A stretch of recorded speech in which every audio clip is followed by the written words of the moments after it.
স্বাগতম জানাইছোঁ আজিৰ কেইবাটাও গুৰুত্বপূৰ্ণ খবৰ সৈতে মই চৌধুৰী। এনেবোৰ নতুন নতুন খবৰ পাবলৈ চেনেলটো ছাবস্ক্ৰাইব কৰক আৰু ভিডিঅ'টো লাইক কৰক।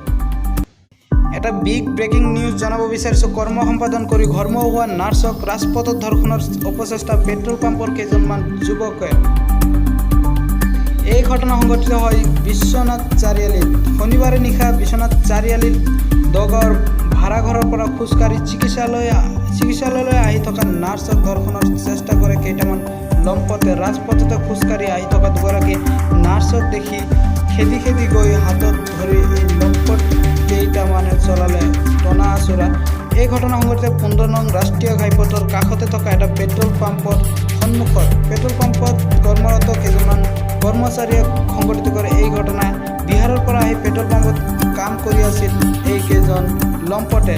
যুৱতী দুগৰাকীয়ে পেট্ৰল পাম্পৰ সন্মুখত পাওঁতে বন্ধ কৰি দিয়ে পেট্ৰল পাম্পৰ লাইট আৰু অপচেষ্টা চলাই ধৰ্ষণৰ কথমপি শাৰী দৌৰি গৈ নাৰ্ছ দুগৰাকীয়ে চিকিৎসালয়ত উপস্থিত হয়। আৰু জম্মু কাশ্মীৰত সন্ত্ৰাসবাদীৰ অভিযানত শ্বহীদ 2 সেনা বিষয়াসহ 5 গৰাকী জোৱান।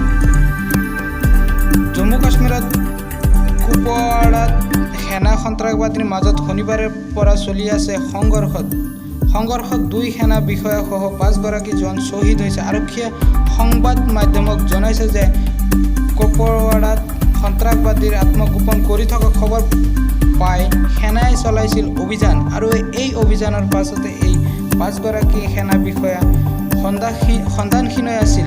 প্ৰাপ্ত খবৰ অনুসৰি শ্বহীদ হোৱা সকলৰ ভিতৰত ভাৰতীয় সেনাৰ এজন কৰ্ণেল, এজন মেজৰ, 2 সেনা জোৱানৰ লগতে এজন আৰক্ষী বিষয়া আছে। বিশ্বৰ দ্বিতীয়জন ওখ ব্যক্তি আছিল জিন্নতালী আছিল বাংলাদেশৰ এজন স্থানীয় বাসিন্দা। বিশ্বৰ সবাতোকৈ ওখ ব্যক্তিৰ তালিকাত 2য় স্থানত থকা বাংলাদেশৰ জিন্নতালীৰ মৃত্যু হয়। 24 বছৰীয়া জিন্নতালী দীৰ্ঘ সময় ধৰি ব্ৰেইন টিউমাৰৰ সৈতে যুঁজি আছিল। বিশ্বৰ দ্বিতীয়খন ওখ ব্যক্তি হিচাপে স্বীকৃতি পোৱা জিন্নতালীৰ উচ্চতা আছিল 8 ফুট 6 ইঞ্চি। ঢাকা ট্ৰিবিউন কাকতত প্ৰকাশ পোৱা খবৰ অনুসৰি চিটগাঁৱৰ চিকিৎসা মহাবিদ্যালয়ত চিকিৎসা কৰি আছিল জিন্নতালী। বৰহোলাৰ টিপমিয়াত মৃত অৱস্থাত হৰিণাৰ উদ্ধাৰ।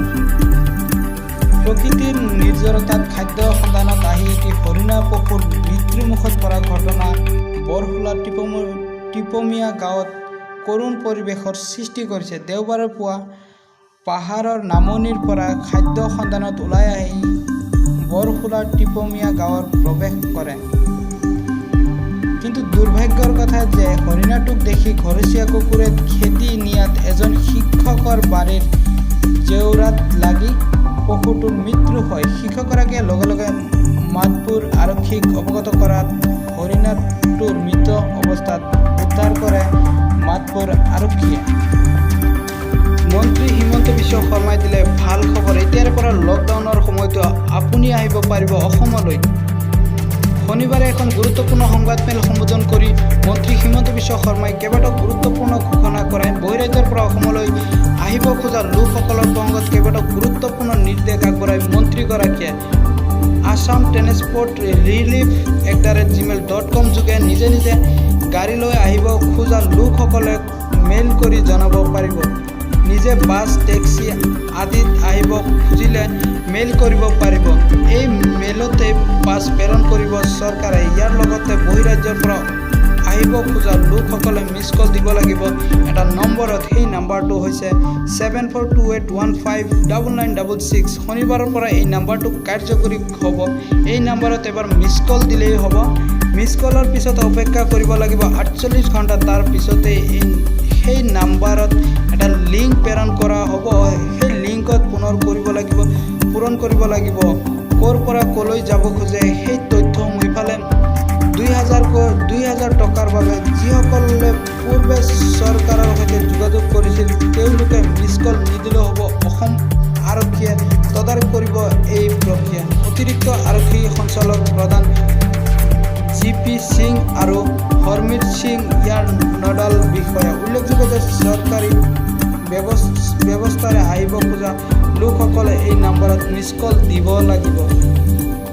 যিসকল ব্যক্তি অসমৰ বাহিৰত আছে যিসকল ব্যক্তিয়ে অসমলৈ আহিব বিচাৰিছে সেই ব্যক্তিসকলে দিব লাগিব এই নম্বৰত মিছ কল 7428159966। কল দিলে সেই ব্যক্তিসকললৈ কল কৰিব আৰু সেই ব্যক্তিসকলৰ সবিশেষ তথ্য ল'ব আৰু কোনদিনা সেই ব্যক্তিসকলক অসমলৈ অনা হ'ব তাৰ সবিশেষ তথ্য জনাব।